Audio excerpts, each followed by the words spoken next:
On a choisi un objet un peu hybride qui devait faire, c'est ça, 7 minutes 30, 8 minutes, qui puisse à la fois servir de support à la musique et en même temps avoir son intégrité, rester un objet unique, quoi. Il peut se regarder aussi limite comme un court-métrage.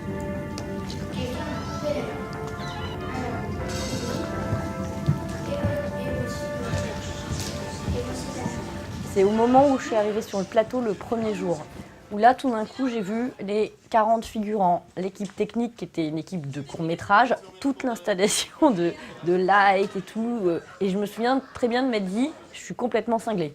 J'avais évidemment déjà fait des productions diverses et variées, mais j'avais jamais fait un projet de cette envergure-là. Je pense que si j'avais mesuré les risques et la réalité, je ne l'aurais jamais fait, et au final, je pense que cette inconscience des passionnés en fait, c'est-à-dire qu'à un moment donné on a un projet en tête, on veut qu'il sorte, en fait on focalise que sur l'objectif et plus du tout sur les risques. On n'est pas en retard, c'est un miracle. J'ai travaillé sur cette France un peu provinciale, où les gens sont souvent considérés comme des beaufs sans en être forcément, d'ailleurs ils ne sont pas traités comme ça là-dedans.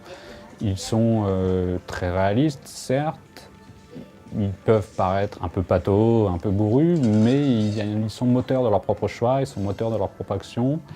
Ils ne refusent pas la différence. Et ça, pour moi, c'est tout le contraire du beauf, quoi. À aucun moment il était question de misérabilisme ou de jugement sur une population, quoi. Très tôt est venue 3 questions fondamentales par rapport à ce qu'on voulait raconter. La question de la métamorphose, comment une personne en plus féminine qui arrive dans une soirée se prépare petit à petit en changeant de vêtements, en se maquillant, en changeant de coiffure. Comment elle se prépare psychologiquement à affronter quelque chose ou à aller dans un autre univers. Comment elle se métamorphose.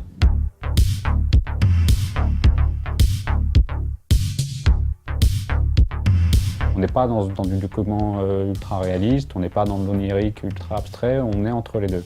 On raconte de manière réaliste quelque chose qui ne l'est pas du tout, qui n'est même pas viable dans la réalité, quoi, qui n'existe pas, des fêtes de province comme ça, des mecs qui écoutent de l'électro, qui dansent sur scène en faisant un peu tout et n'importe quoi, mais de manière assez honnête et assez contemporaine finalement, des mélanges d'âge tous azimuts, tout le monde fume, tout le monde boit, ça n'a pas vraiment de sens, quoi. Et pourtant, j'ai l'impression qu'avec la cohérence que les personnages ont réussi à ramener dans cet univers, on y croit.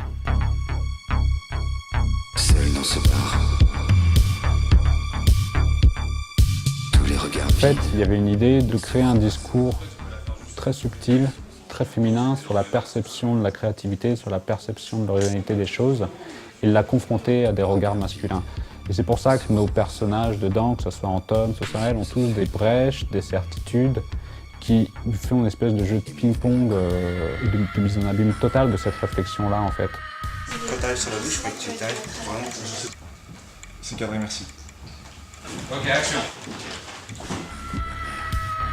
Il y a en fait dans la construction même quelque chose d'assez cyclique qui renvoie à une réflexion assez psychanalytique en fait. Et pour moi c'était ça l'idée, quoi. C'était de montrer des cycles où il y a des sauts temporels, où des détails changent, des couleurs changent, des vêtements changent, des attitudes changent. Comme si l'esprit se moldait en permanence pour déplacer les enjeux, déplacer les problèmes. Et dans les mains, tu viens vraiment les plaquer, quoi. C'est pas là, tu les plaques, quoi. Allez.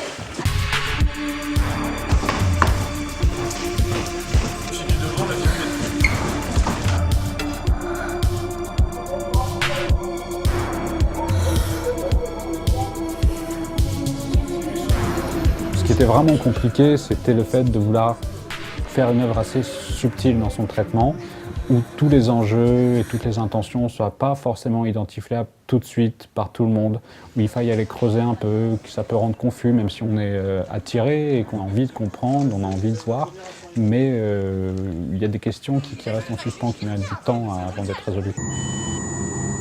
Je laisse la liberté, et c'est créé comme ça aussi, hein, je laisse la liberté aux gens de se faire leur propre interprétation.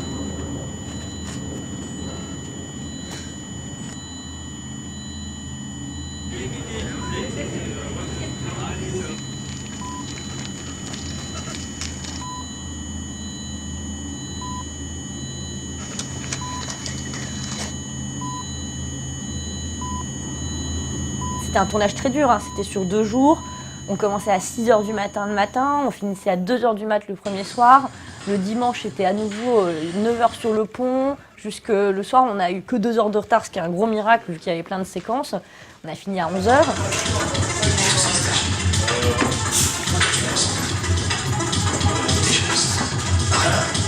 Les lances des petits regards ou pas, donc c'est des petits regards. Ouais, là, je l'ai fait sur le dernier truc. Je sais pas. Tout le monde a tenu. Tout le monde était motivé. Moi, je me suis dit, les figurants vont jamais revenir. L'équipe technique, elle va claquer dans les mains. Ils vont tous se barrer. Et du coup, j'avais assuré sur la bouffe. Je m'étais dit, au moins, ils vont bien bouffer. Merci Clément, merci l'équipe régie. Voici les petites merveilles. Le chef. Chaque personne dans le projet, des équipes techniques, à la production, en passant par les gens qui ont finalisé la post-prod, sont des vrais acteurs du projet, quoi. C'était impossible de le faire sans eux. C'est pas faux compliment et tout, c'est vraiment impossible. Chacun a mis sa patte dans le truc, quoi. Et je pense que ça s'est senti. Tout le monde était vraiment à fond dedans. Tout le monde était content de participer à une expérience comme ça. Le fait qu'on essaye avec nos moyens et avec notre pays et avec notre culture, à essayer de raconter quelque chose d'un petit peu différent, traité différemment dans la cinématographie, dans la cinétique du truc, quoi.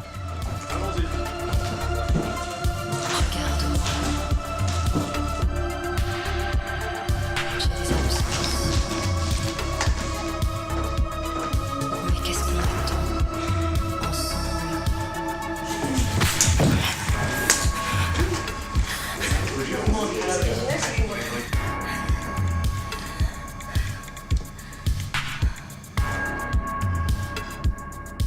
Je crois que je me suis jamais sentie autant productrice que sur ce coup-là, où l'important c'était un coup de cœur.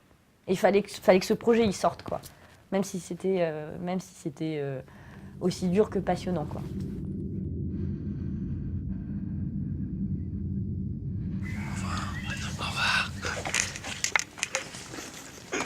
On y va.